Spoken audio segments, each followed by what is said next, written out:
Olá pessoal, tudo bem com vocês? Eu sou Eliane Correia, você está no Insights do Bem e como vocês sabem eu sou advogada por formação e como eu trabalho na área de departamento pessoal e trabalhista, eu venho trazer para vocês algumas mudanças que houveram na legislação trabalhista em decorrência da medida provisória 927 e 928, colocada pelo nosso presidente Jair Bolsonaro, que vem mudando algumas coisas com relação ao que é que os empregadores podem fazer, quais são os direitos dos empregados e empregadores com essa mudança toda, com muita gente em casa, muita gente na quarentena e que não sabem como serão os próximos dias. Então eu vou explicar um pouco do que aconteceu com essas mudanças, quais são as possibilidades, o que é que as empresas podem fazer e o que é que veio trazer de diferente para nós aqui na área trabalhista essa medida provisória 927 e a 928. Como nós sabemos, a medida provisória, conforme a Constituição Federal, no artigo 62, ela dá ao presidente da República o direito de emitir uma medida provisória em caráter de urgência, como é o nosso caso agora. Nós temos o seguinte: em caso de relevância e urgência, o presidente da República poderá adotar medidas provisórias com força de lei, devendo submetê-las de imediato ao Congresso Nacional. Elas estão, portanto, com validade imediata e contando até o final da calamidade pública, que foi estabelecida também por lei recentemente. Como o Congresso aceitou o pedido de calamidade pública, que vai até 31 de dezembro de 2020, essas medidas provisórias também têm um prazo de validade determinado e elas vão vigorar enquanto durar o período de calamidade pública. Mas o que é que mudou então com a 927 a 928? Quem tem direito a férias? Quem vai poder tirar férias antecipadas? Quais são os direitos dos empregadores, dos empregados? Como é que vai funcionar o teletrabalho, o home office? O que é que as empresas podem fazer para se adaptar e para demitir o mínimo possível nessas mudanças? O que é que mudou com o FGTS? Então fica ligado nesse vídeo, se inscreve aqui no canal, aproveita, curte e compartilha com seus amigos que estão preocupados, estão ansiosos para saber quais são as mudanças que vão interferir na vida deles diretamente e se inscreve aqui no canal. Mas vamos logo ao que interessa e vamos verificar as mudanças, o que é que foi bom, o que é que foi ruim e o que é que pode trazer consequências futuras. Qual é, então, a finalidade da medida provisória? É para a manutenção do emprego. Eu não estou aqui para julgar quem está certo, quem está errado, se o presidente fez correto, se vai ser bom para o funcionário ou se vai ser ruim, mas no cenário atual que nós temos da economia, é muito importante que as empresas mantenham os empregados trabalhando ou que mantenham os empregados ainda admitidos. Quanto maior o número de desempregados, pior será para a nossa economia futuramente. Então, com vistas a não demitir muita gente, a evitar a demissão em massa das empresas, foram colocadas algumas coisas que vocês podem pensar assim: só está beneficiando a empresa. Mas se hoje você tem um trabalho, não pense que você vai estar lá o tempo todo, o empregador vai ter que te pagar totalmente e você não vai precisar se preocupar com nada. Pelo contrário, é importante que você faça de tudo para manter o seu emprego, porque a gente não sabe o que é que vai ser da economia. Recentemente eu falei que haverão muitas mudanças, todos serão afetados com as mudanças econômicas que ocorrerão no nosso país e é muito importante que você saiba se o seu empregador está correto ou não nas medidas que ele vai tomar de agora em diante. O que acontece? Qual é o pior cenário com relação a demissões, com relação à medida provisória 927? No artigo 1º, parágrafo único, ele fala o seguinte, que como foi determinado a calamidade pública, as empresas podem usar o artigo 501 e 502 da CLT para se configurar força maior na hora da demissão. O que é que diz o meu artigo 501 e 502 da CLT? Lá na CLT, o artigo 501, entende-se por força maior todo acontecimento inevitável em relação à vontade do empregador. Nós não tínhamos culpa, aconteceu, e agora nós temos o artigo 502 que vem trazer para nós que, ocorrendo motivo de força maior, o empregador pode fazer uma rescisão se a pessoa não for estável, não tiver estabilidade na empresa, pagando metade do que deveria ser feito em caso de rescisão sem justa causa. Muita gente está se preocupando muito com relação a isso, porque algumas empresas já estão fazendo demissões em massa e mesmo individuais, alegando o estado de força maior. Eles estão corretos? Infelizmente sim, eles têm esse poder. E o que acontece na rescisão por causa de força maior? O empregado não vai receber metade de todas as coisas que ele teria para receber na rescisão. O que é que vai mudar? Ele vai poder pagar metade do aviso prévio e a metade da multa rescisória do FGTS. Ou seja, férias, 13º, proporcionais e vencidos vão ser pagos normalmente. Mas existe um agravante que a legislação não dá direito ao seguro-desemprego em caso de demissão por força maior.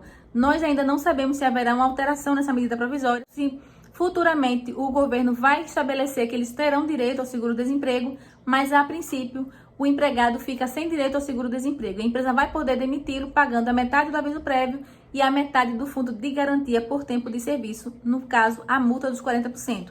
Ele só pagaria 20% do valor dessa multa. Então, talvez essa tenha sido uma das piores coisas que pode acontecer ao empregado que está trabalhando hoje e for demitido, alegando-se o estado de força maior. Além disso, no artigo 3º, nós vamos colocar as possibilidades que os empregadores podem ter, para que facilite para os dois lados, para que as empresas continuem vivas, continuem também se sentindo seguras com relação ao futuro financeiro delas. A primeira delas é o teletrabalho, que já é adotado hoje. Você pode trabalhar em home office, isso aí vai ser estabelecido pela empresa e empregado por termo escrito, não precisa passar por convenções coletivas. Essa também é uma vantagem com relação a isso.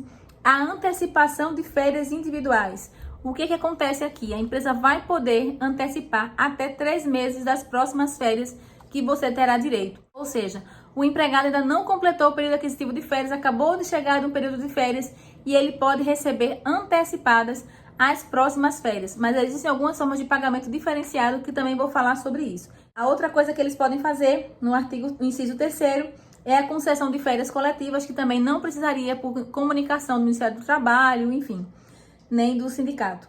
O aproveitamento e antecipação dos feriados. Vou falar sobre isso também, porque existem algumas coisas que podem e que não podem acontecer, mas a gente vai explicar um pouco mais sobre isso. Usar também o banco de horas, algumas empresas já usam e mesmo quem não usa também pode começar a adotar o banco de horas, também vou explicar sobre isso. A suspensão de exigências administrativas em segurança e saúde do trabalho e o diferimento do recolhimento do FGTS. Vai haver alguma mudança com relação a como vai ser recolhido o FGTS do trabalhador e eu vou explicar agora detalhadamente cada um desses tópicos. O primeiro deles é muito simples, é o teletrabalho, nós já sabemos como é que funciona. Ou seja, o empregador pode colocar o seu trabalhador em home office ou teletrabalho, comunicando com 48 horas de antecedência por telefone, por escrito, algum meio eletrônico, e não precisaria ter um prazo para voltar. A hora que puder, que tiver tudo normalizado, ele já volta ao trabalho presencial novamente. No teletrabalho, se você tiver o seu computador, seu equipamento, a empresa não vai considerar isso como custo adicional. Se você tiver que comprar algum equipamento, vai ser custo da empresa, não se configura salário com relação ao que você vai gastar. O reembolso, se você precisar de alimentação ou qualquer outra coisa, a empresa negocia entre as partes.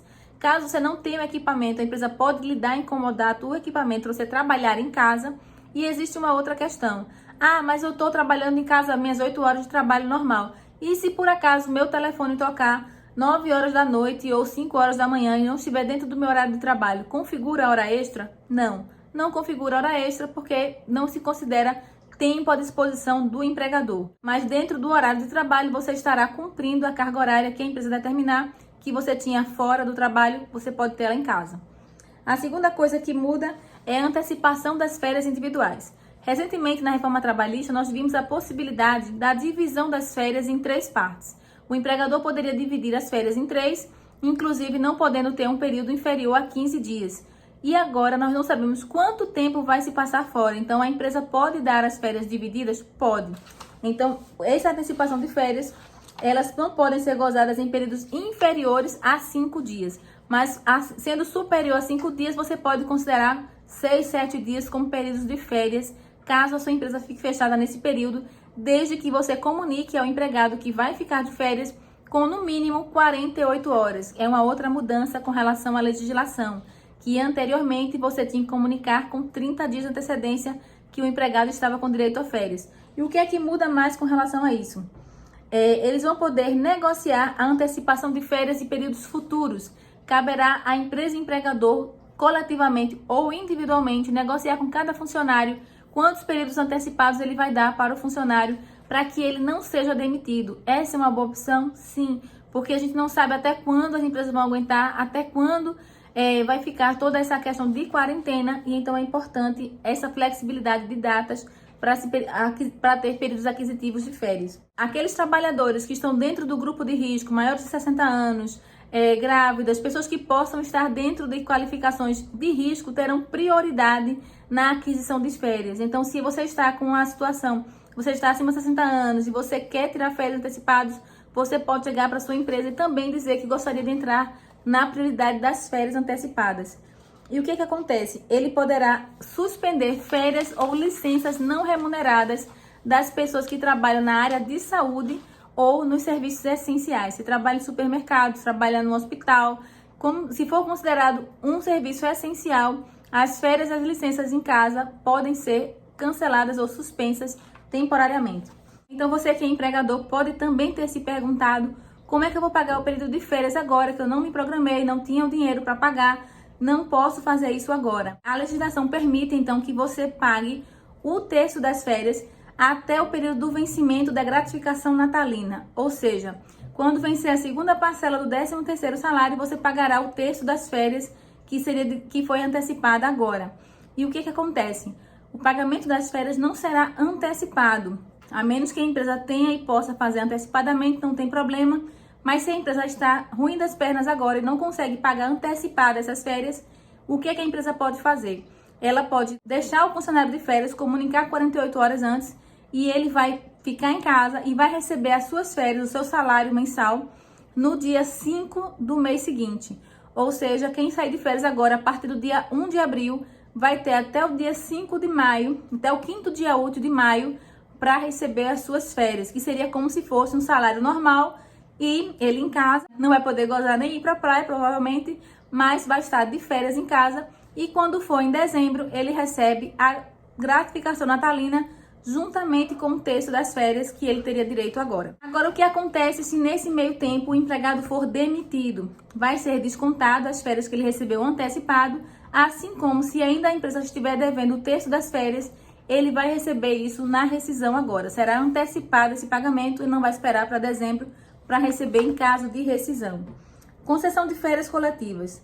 São iguais às outras, você pode aplicar as férias coletivas sem problema nenhum, avisando com no mínimo 48 horas antes, e não existe um limite mínimo de dias que devem ser colocados. Ficam dispensados a comunicação aos órgãos do Ministério da Economia, dos sindicatos do Ministério do Trabalho. Então você não precisa se preocupar em fazer comunicações nesse período.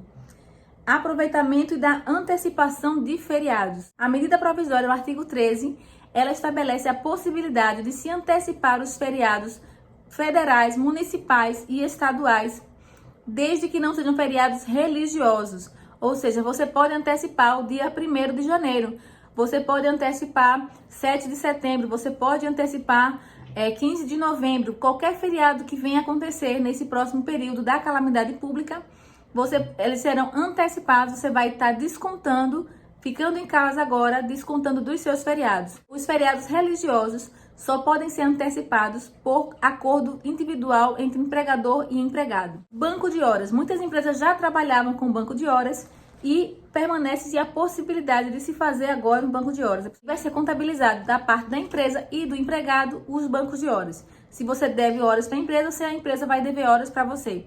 E essas horas, elas vão poder ser compensadas até 18 meses após o término da calamidade pública. Vai se encerrar em 31 de dezembro a concessão da calamidade pública aqui no Brasil, e a empresa terá mais 1 ano e 6 meses para fazer a compensação do banco de horas. Se você ficar devendo 1 mês, a empresa para pagar essas horas, da mesma forma que seria pago anteriormente a essa medida provisória, que seria fazer trabalho no máximo 10 horas por dia, compensando 2 horas de trabalho diário.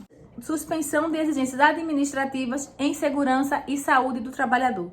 Estão suspensos temporariamente os exames ocupacionais complementares, aquelas DSS que as empresas fazem com técnico de segurança, eles estão suspensos por enquanto. O exame médico demissional não está suspenso, a menos que o empregado tenha feito o exame admissional ou qualquer outro ocupacional dentro do período de 6 meses anteriores à data da rescisão. Se ele tiver com um exame recente, ele não vai precisar fazer o demissional.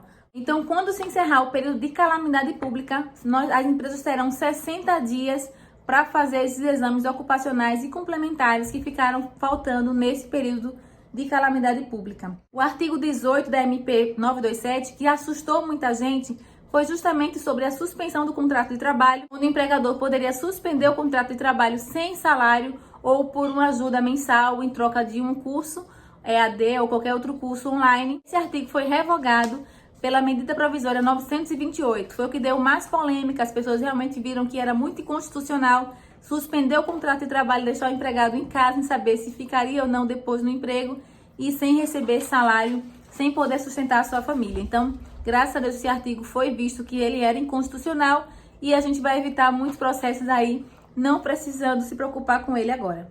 Diferimento do recolhimento do FGTS ou Fundo de Garantia por Tempo de Serviço. Ficou suspenso a exigibilidade do pagamento nas competências março, abril e maio, que seriam pagas justamente em abril, maio e junho. Isso quer dizer que a empresa não vai ter que pagar o FGTS de forma alguma. Então ficou apenas suspenso o pagamento nesses 3 meses, mas a partir de junho a empresa vai poder parcelar em até 6 vezes esses pagamentos que ela tiver a obrigatoriedade de fazer. Lembrando que não está suspensa a informação. A pessoa vai ter que fazer a GRF informativa para os casos de que não tenha social ainda, empresas do grupo 3 em diante, que ainda não estão inclusas no E-Social, vão ter que fazer a GRF informativa, declaratória, e aquelas empresas que são obrigadas ao E-Social vão ter que informar os valores também. Então, se você não informa os valores, você vai estar devendo. Mas a partir do momento que você informa, já vai estar subentendido que você tem a obrigatoriedade do pagamento. Então, quando passar esses 3 meses após junho, você já vai poder negociar e fazer os pagamentos do FGTS.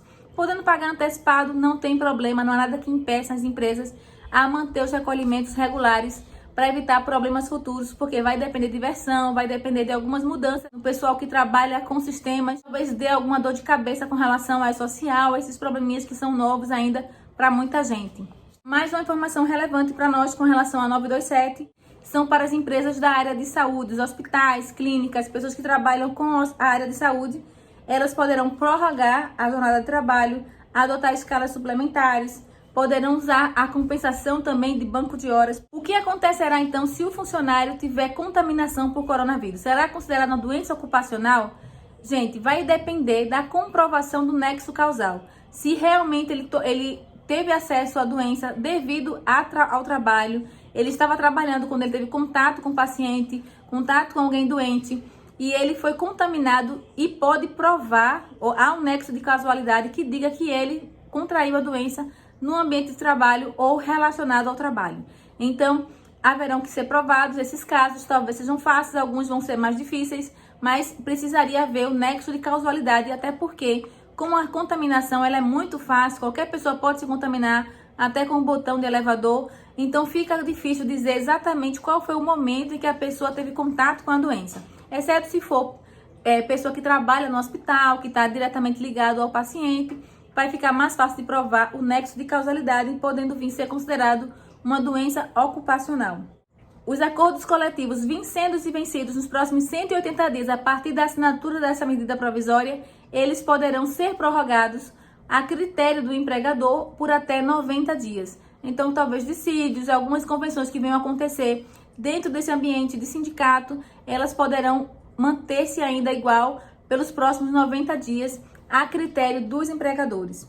Durante o período de 180 dias, a partir da assinatura dessa medida provisória, ou seja, nos próximos 6 meses, os auditores fiscais do trabalho, eles estarão na rua, mas com intenção de orientação. Não vão estar lá multando todo mundo, exceto em casos de empresas sem registro de funcionário, situações graves, iminentes de risco, ocorrência de acidente de trabalho fatal, apurada através de procedimento fiscal, situações de trabalho análogos a trabalho escravo ou trabalho infantil. Exceto isso, será mais a critério de orientação. Uma outra determinação que veio com a medida provisória 927 é relacionada ao 13º, que será antecipado para pessoas que estão em auxílio-doença, auxílio-acidente, aposentadoria, pensão por morte ou auxílio-reclusão. Eles terão os benefícios do 13º antecipados em 50% a partir dos meses de abril e maio, dependendo da tabela progressiva de datas de recebimento, inclusive dependendo do valor que você recebe. Quem recebe mais do que 2 salários mínimos a partir do mês de maio. Então, terão o 13º antecipado. Com relação às disposições finais dessa medida provisória, o que nós temos é que existe uma abertura de negociação em muitos casos que não foram mencionados aqui, mas que poderão ocorrer em outras empresas. E o que acontece? A medida provisória dá liberdade às empresas terem uma negociação direta com o empregado e fazerem pequenos acordos coletivos desde que não infrinjam essas determinações. Ou seja, por hora, nem tudo que está na CLT vai ser cumprido, porque a medida provisória ela vem para suprir e superar a CLT, já que é uma situação excepcional que ninguém esperava, e aí fica-se o critério da empresa negociar com o empregado qualquer coisa que não esteja escrito nessa medida provisória e que também não venha infringir a Constituição Federal. Então, se esse vídeo foi útil para você, se inscreve aqui no canal, curte esse vídeo, compartilha com seus amigos que querem saber se vão tirar férias, como é que serão essas férias e o que é que eles podem fazer para melhorar a sua empresa e manter a sua empresa ativa nesse período de crise que vem por aí.